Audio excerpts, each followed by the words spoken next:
운동 전문가분들이라면 허리에 불편함을 가지신 분들을 매우 어렵지 않게 많이 보셨을 겁니다. 그리고 각각의 케이스마다 증상과 문제가 다 다르다는 것 또한 경험해 보셨을 겁니다. 그 이유는 허리 통증의 원인이 매우 다양하고 복잡하기 때문입니다. 흉추 움직임의 문제, 둥근의 문제, 골반 문제, 또 우리 장요근 경직, 또 보행의 문제가 있을 수도 있고, 이 중에서 가장 중요한 키워드 한 가지만 선택하라고 한다면 저는 고관절을 선택할 겁니다. 그리고 그 중에서 고관절의 굴곡 움직임에 대한 ROM과 근 기능을 체크할 것입니다. 고관절 굴곡근은 하나의 근육이 아니라 여러 가지 근육의 그룹인데, 대표적으로 이제 장요근, 대퇴근막장근, 그리고 내전근, 그리고 대퇴직근이죠. 대퇴직근이 대표적으로 있습니다. 자, 그럼 왜 제가 많은 이유 중에서 고관절의 굴곡근을 선택했을까요? 그 이유에 대해서 지금부터 설명드리겠습니다. 딱 1분만 집중해보세요. 우선 제가 현장에서 허리 문제를 가진 다양한 케이스를 만나보면 공통적으로 고관절 굴곡근의 기능이 저하되어 있다는 걸 목격했습니다. 이유야 매우 다양하겠지만 쉽게 생각해서 우리가 일상에서 자주 취하는 움직임을 한번 생각해보시면, 우리가 보행할 때 앞으로 걷죠. 그리고 달리기 할 때도 앞으로 달리고, 옆으로 달리거나 뒤로 달리지는 않습니다. 앉아있을 때도 다리를 꼬을 때도 다리가 보통 앞쪽에 위치해 있습니다. 물론 고관절이 굴곡될 때 고관절에서 회전의 움직임도 동반되지만 앞에서 말씀드린 것처럼 굴곡의 움직임이 더 많이 요구된다는 겁니다.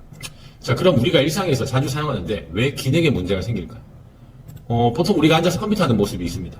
저렇게 의자에 기대고 있으면 척추의 중립이 깨질 뿐만 아니라 고관절 굴곡근이 잘 사용되지 않을 확률이 높습니다.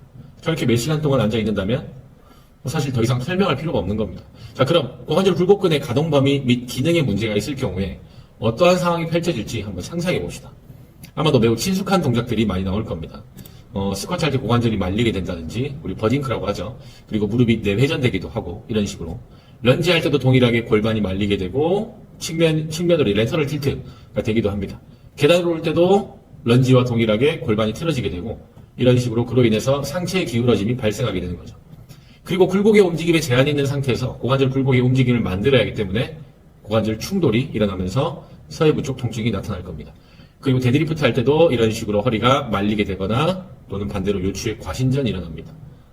더 말씀드려야 할 필요는 없겠죠. 거의 모든 움직임에 제한이 걸립니다. 왜 그럴까요? 모든 움직임에 고관절 굴곡이 가장 많이 요구되기 때문입니다. 매우 당연한 겁니다, 이거는. 그리고 고관절 굴곡 움직임에 우리가 신경을 많이 써야 된다는 걸 얘기하는 겁니다.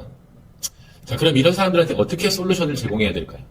아마도 가장 먼저 생각나는 게 장요근 스트레칭이라고 할 수 있습니다. 그러나 근육의 길이보다는 근육의 기능에 포커스를 맞춰야 됩니다. 물론 장요근을 스트레칭하는 것 또한 하나의 과정이 될 수 있지만 솔루션이 되긴 힘들 확률이 높습니다. 더 정확하게는 스트레칭을 하는 행위 자체가 어떻게 보면 솔루션 되기 힘들다는 거죠.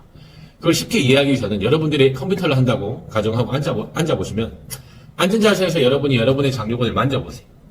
힘이 들어와 있나요? 근 긴장이 전혀 없을 겁니다. 근 긴장이 없는 상태에서 짧아져 있다고 해서 스트레칭이 필요할까요?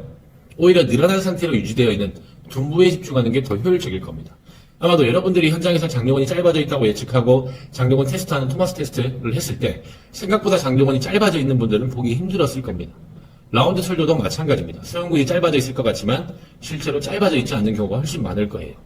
왜냐하면 근육의 길이 문제가 아니라 근육의 기능 문제일 확률이 높기 때문입니다. 만약 근육을 스트레칭하기도 전에 근 길이 테스트조차 하지 않으셨다면 그건 더 큰일입니다. 자, 그럼 이제 슬슬 궁금해 하실 건데, 그럼 고관절 굴곡근에 문제가 있는지 없는지를 어떻게 평가하고 어떻게 수정할 것인지, 아까 제가 고관절 굴곡근에 기능 부전이 있을 경우 어떤 동작들이 나오는지 다 보셨죠? 아마 많이 보셨을 겁니다.